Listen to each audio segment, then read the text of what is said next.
So here's what we got going on. We're gonna make some chicken fingers today. Just a cold day in Illinois. Already have my chicken sliced. Um, totally loaded in flour to obtain an egg mixture, which I beat it here, which will eventually go into the breadcrumbs, and then I'll let it sit, get hard in the refrigerator, and then we're gonna fry it up, and it's gonna be yummy. What I did with the chicken, I sliced it very thin, long way, not the short way.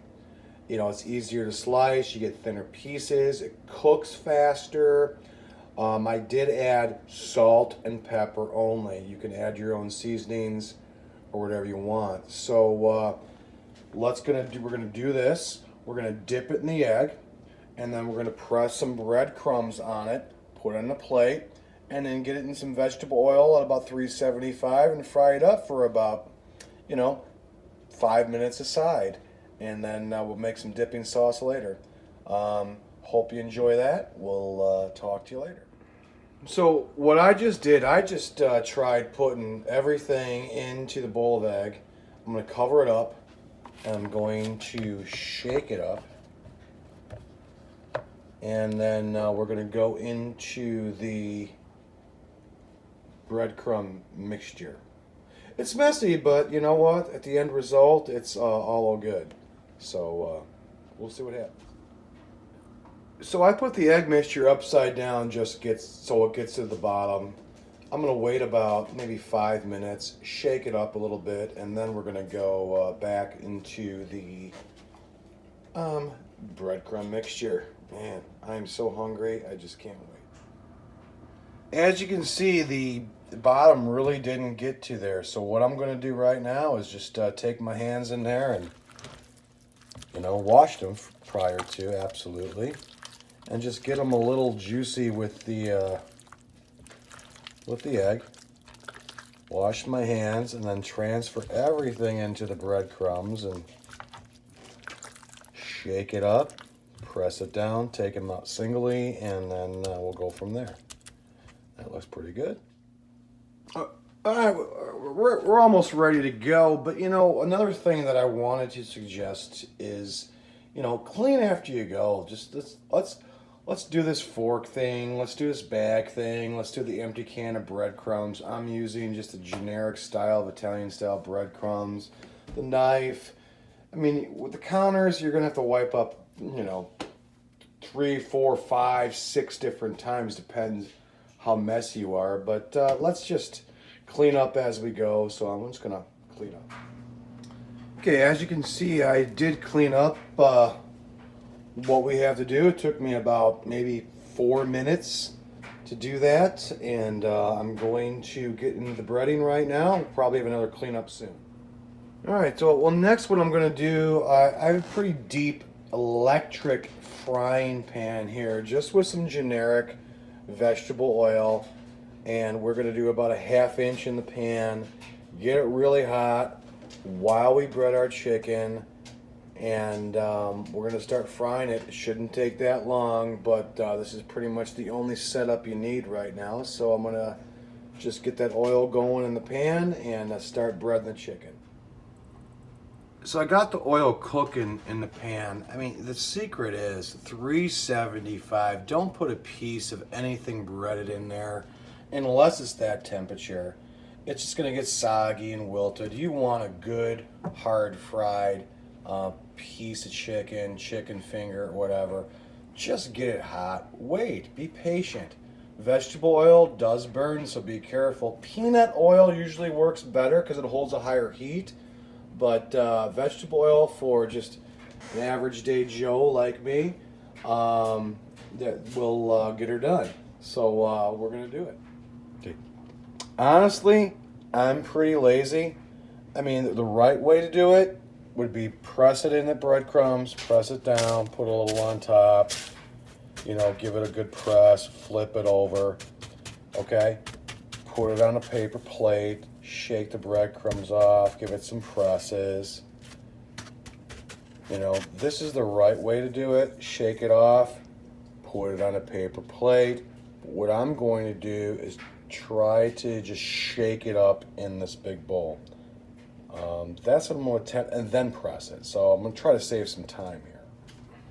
Okay, the shake up method I did not want to do. I want to take my time. I mean, to make the best food, you really have to just take your time, give it the respect it needs, and then do that. So right now I got some pieces layered in the breadcrumbs, then I'm going to shake it up, then I'm going to press it down. And then we're going to put it back in here with complete ones. So that's what I'm doing. So we're going to cover the lid now, just make sure it's pressed up and shake it real good. All right. And shake it around. Good enough for me. If you want to press it down, get more of a thicker thing in there, shake, dispense into a, shake it, almost like fish. I mean, I would probably do the same thing for fish. If you want a nice breaded thing, but this is chicken. This is chicken fingers. MC's chicken fingers, ladies and gentlemen. And that's what we're doing. And we're going to do another layer, and we're just going to repeat the steps until it's done.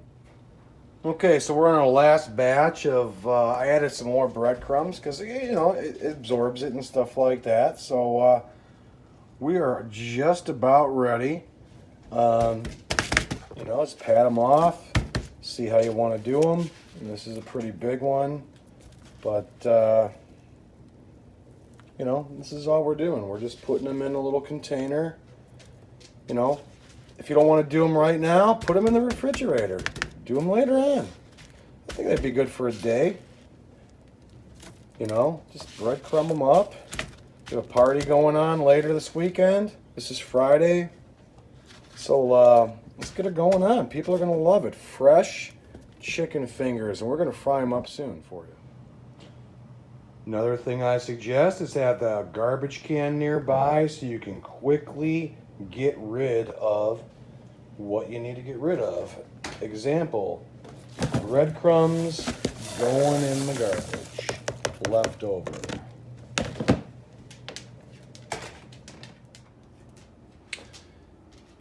I know fried stuff's not good for all of us, but once in a while, we just need to live just a smidge to taste what's in this world. And, you can probably bake this in the oven, which would probably be better for you. But, today, I just want to fry,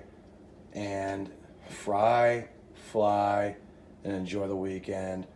Not doing this every day. Doing about maybe every other month, just to, keep me living. And that's just one little message I wanted to send out to y'all. All right, so we've just put our first piece in. It's got a nice, light, quiet sizzle as soon as you put it in. Yeah, that's what I'm talking about right there. Do that about 5 minutes aside, flip it over, and see what's going on from there. Let's do this one over here. It's a nice big piece. Oh, man, that's going to be so good. I'll get a little nugget in there. We don't really need the fast food chains anymore in our lives when we can do this.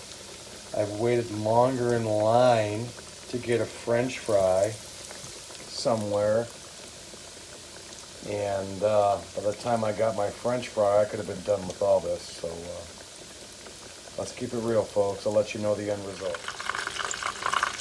Most dials will go up to 400. So to get that 375, crank it to 4, let it cook hard, and just go a smidge below so you keep that heat. You really don't want to be 350. For frying, it's all about the 375 action. So here's what we go with our first flip. It's been about 5 minutes. I'm just going to flip it over like that. Smaller pieces, putting aside. Not going to take long when you slice them thin. Chicken fingers, I don't know, just, you know, be a little messy. There we go. Another 5 minutes and we'll be putting it on the plate and chowing down. Now, as far as the plate preparation, I always like putting a paper towel on top of it to absorb some of the excess grease, which I will do, and layer them. So that first batch right here is going to go on this plate, but I'm going to layer a paper towel right here and overlayer and overlayer and overlayer, and then just for absorption purposes, so, you know, to eliminate as much grease as we possibly can, right? But that's what we're going to do. All right, batch one and done, and I hope you all enjoy.